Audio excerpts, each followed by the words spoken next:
नमस्ते। आज हम यूनिट 4 के थिंकिंग अबाउट द टेक्स्ट के क्वेश्चन आंसर करेंगे। First, here are some headings for paragraphs in the text.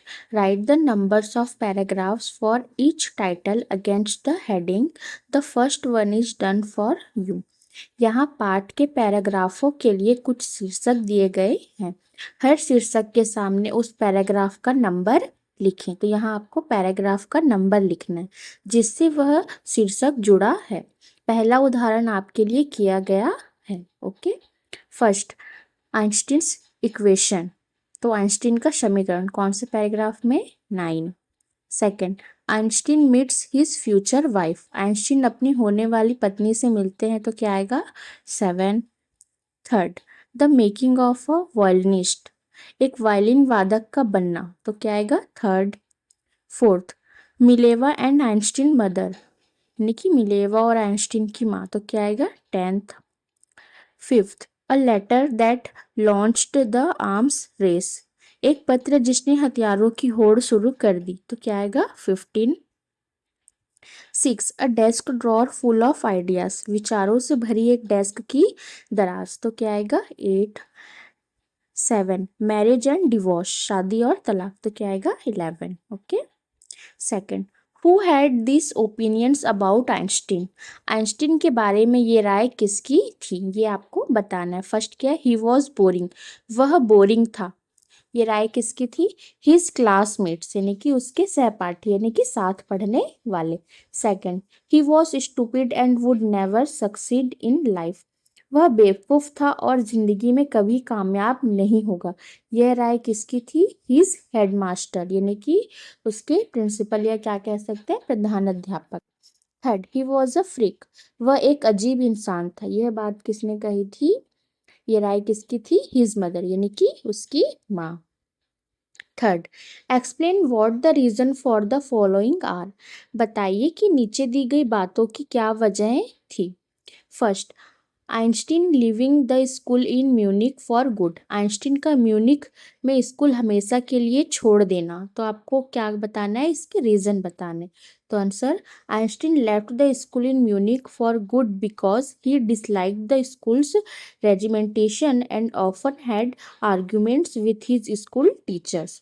यानी आइंस्टीन ने म्यूनिक का स्कूल हमेशा के लिए छोड़ दिया क्योंकि Einstein left the school in Munich for good because उन्हें स्कूल का नियम कानून पसंद नहीं था। Because he dislike the school regimentation, और अक्सर उनके स्कूल टीचरों से उनकी बहस होती थी। And often had arguments with his school teachers. Second, Einstein wanting to study in Switzerland rather than in Munich. Einstein का म्यूनिक के बजाय स्विट्जरलैंड में पढ़ाई करना चाहना। इसका क्या रीज़न है? Einstein wanted to study in Switzerland rather than in Munich because Switzerland was a city that was much more liberal than Munich.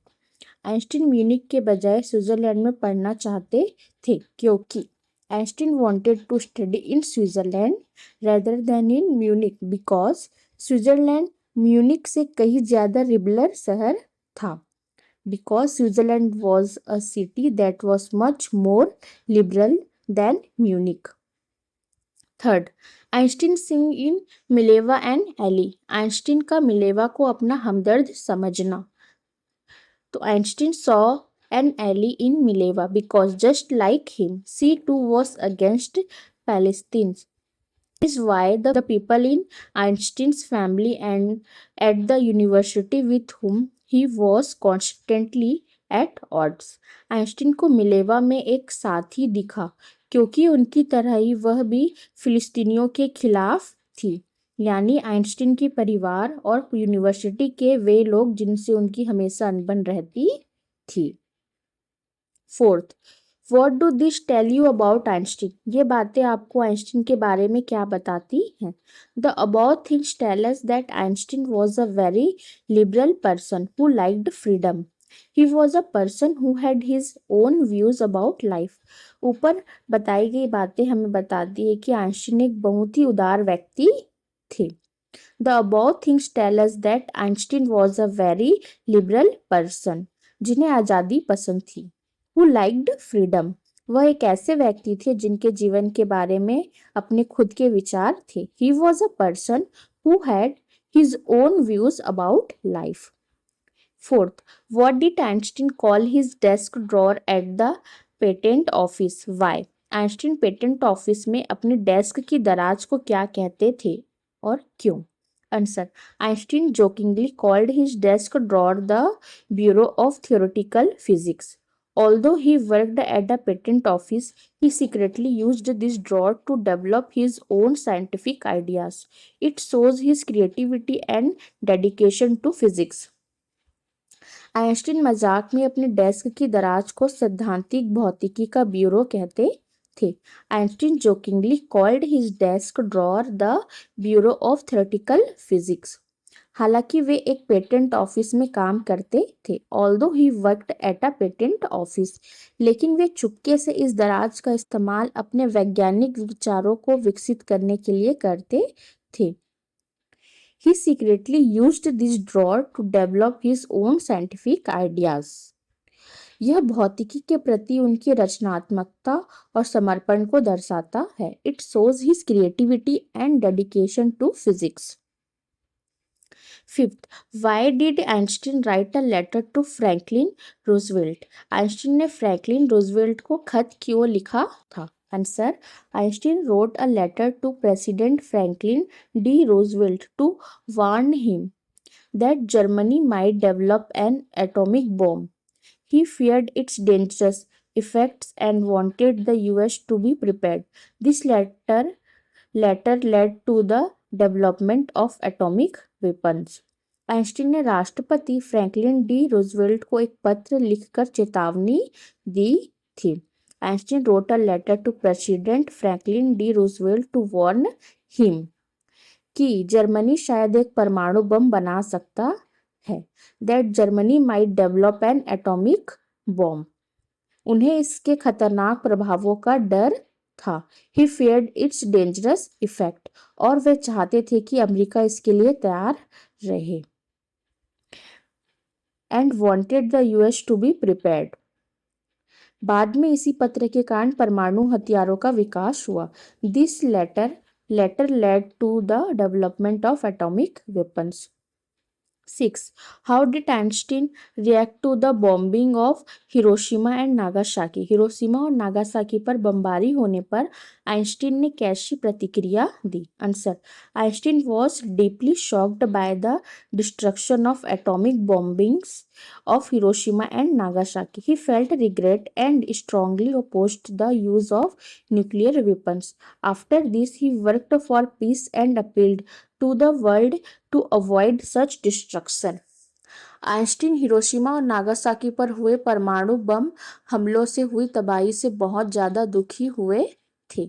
Einstein was deeply shocked by the destruction of atomic bombings of Hiroshima and Nagasaki. उन्हें इसका पछतावा हुआ। He felt regret. और उन्होंने परमाणु हथियारों के इस्तेमाल का जोरदार विरोध किया। And strongly opposed the use of nuclear weapons. इसके बाद आफ्टर दिस उन्होंने शांति के लिए काम किया। Worked for piece. और दुनिया से ऐसी तबाही से बचने की अपील की। And appeal to the world to avoid such destruction. 7. Why does the world remember Einstein as a world citizen? दुनिया आइंस्टीन को विश्व नागरिक के तौर पर क्यों याद करती है? Answer, the world remembers Albert Einstein as a world citizen because he worked for peace and humanity. He spoke against war and supported global unity. He used his fame to promote harmony and prevent future conflicts. दुनिया Albert Einstein को एक विश्व नागरिक के रूप में याद करती है क्योंकि the world remembers Albert Einstein as a world citizen because उन्होंने शांति और मानवता के लिए काम किया. Because he worked for peace and humanity. उन्होंने युद्ध के खिलाफ आवाज उठाई. He spoke against war. और वैश्विक एकता का समर्थन किया. And supported global unity. उन्होंने अपनी शोहरत का इस्तेमाल सद्भाव को बढ़ावा देने और भविष्य के संघर्षों को रोकने के लिए किया. ही used his fame to promote harmony and prevent future conflicts. 8. Here are some facts from Einstein's life. Arrange them in chronicle order. यहाँ आइंस्टीन की जिंदगी से जुड़े कुछ तथ्य दिए गए हैं, इन्हें सही क्रम में लगाइए। तो यहाँ मैंने सही क्रम लिख दिया है directly. First, Einstein is born in the German city of Ulm. Einstein का जन्म जर्मन शहर उल्म में हुआ था। Second, Einstein family moves to Milan. Einstein का परिवार मिलान चला गया। Third, tired of the school's regimentation, Einstein withdraws from school. School के नियमन से तंग आकर आइंस्टीन ने स्कूल छोड़ दिया। Fourth, Einstein attends a high school in Munich. Einstein Munich के एक हाई स्कूल में पढ़ते हैं। Fifth, Einstein joins a university in Zurich where he meets Mileva. Einstein Zurich के एक विश्वविद्यालय में शामिल होते हैं जहां उनकी मुलाकात मिलेवा से होती है। Six, he works in a patent office as a technical expert. वह एक तकनीकी विशेषज्ञ के रूप में एक पेटेंट कार्यालय में काम करते हैं। Seven, Einstein publishes his special theory of relativity. Einstein ने सापेक्षता के अपने विशेष सिद्धांत को प्रकाशित किया। 8, he provides a new interpretation of gravity. वह गुरुत्वाकर्षण की एक नई व्याख्या प्रदान करते हैं। 9, he is awarded the Nobel prize in physics. उन्हें भौतिकी में नोबेल पुरस्कार से सम्मानित किया गया।